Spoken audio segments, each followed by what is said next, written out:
हिना साहब आ गए। आप लोग बहुत परेशान थे कि भाई थोड़ी नाराजगी है। आपकी बेगम के साथ झगड़ा नहीं होता कभी? मेरी शादी नहीं हुई अभी। जनाब शाहबुद्दीन, मरहूम शाहबुद्दीन साहब संस्थापक सदस्य हैं आरजेडी के। सबके योगदान को पार्टी कभी भूलती नहीं है। इधर सारण प्रमंडल में तेजस्वी जी हिना साहब मैडम को साथ लेके चलते थे हेलीकॉप्टर में। ठीक है, एकदम सब ठीक है, कभी गलत था ही नहीं।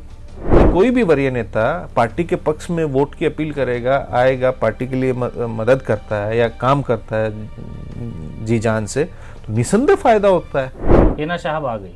आप लोग बहुत परेशान थे कि भाई थोड़ी नाराजगी है, लेकिन नाराजगी में आप ये कहते थे कि भाई परिवार के लोग हैं हम लोग, सियासी रिश्ता नहीं है। चुनाव में साथ रहेंगे, आप लोग जाएंगे भाई माहौल लोगों के बीच बनाना कि भाई हिना साहब भी हैं और लालू यादव भी हैं। समाजवाद की बड़ी अच्छी परिभाषा है, तो आप लोग इधर उधर मत जाइए, भटकिए मत। अच्छा, किस परिवार में मनमुटाव नहीं होता? होता है स्वाभाविक।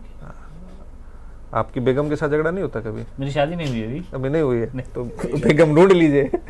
नहीं, उन्होंने ये कहा था, नहीं वो हिना साहब ने ये कहा था कि मैं किसी पार्टी में नहीं हूं। मजाक से हट के बता रहे।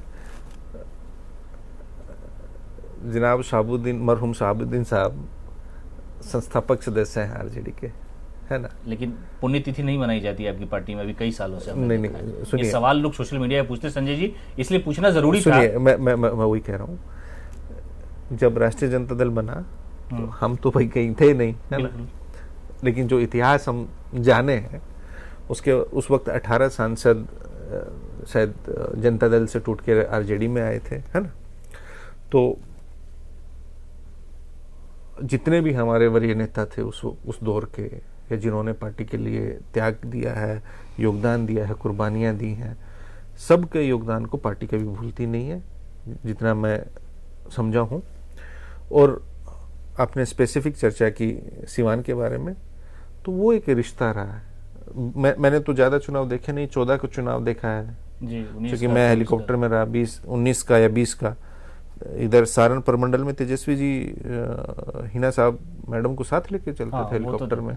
उनके कहने से कुछ जो उस क्षेत्र की जो चीजें होती हैं, सलाह मशवरे के बाद निर्णय होता है। ठीक है, एकदम सब ठीक है, कभी गलत था ही नहीं। लेकिन एक फायदा मिलेगा इसलिए कि वो आई, लालू जी की बात वो मानी और आई पटना में। देखो, बात किया उन्होंने। राजनीति में उसको आप मुसलमान से खाली जोड़ के मत देखिए।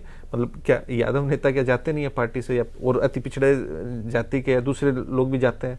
तो राजनीति में कई दफा ऐसी परिस्थितियां रहती हैं कि संजय जी, मेरा इतना मानना है, जो मेरा तजर्बा है पत्रकारिता का 10-11 साल का, वो उसमें एक चीज ये है कि हिना साहब अगर एक अपील कर देगी, जो सेंटीमेंट शहाबुद्दीन साहब के साथ जुड़ा हुआ है कि लालू जी के अलावा किसी पार्टी को वोट करना है, सेकुलर पार्टी है, हमारे पति भी यहीं रहे और हम लोग भी यहीं हैं, तो आपका वोट कोई नहीं ले जाएगा। अच्छा, बिखराव नहीं होगा। एक बात बताइए, निसंदेह कोई भी शीर्ष नेता पार्टी का जी, आप खाली उनको मुसलमान तक ही क्यों जोड़ के देख रहे हैं?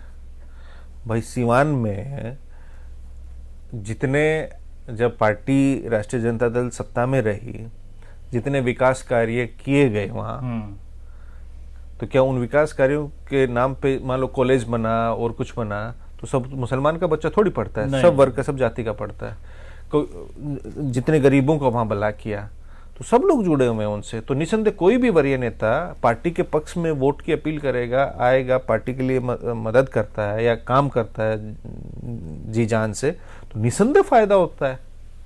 इसमें तो कहीं किंतु परंतु है ही नहीं। पनोरमा ग्रुप, जो सोचता है वो करता है।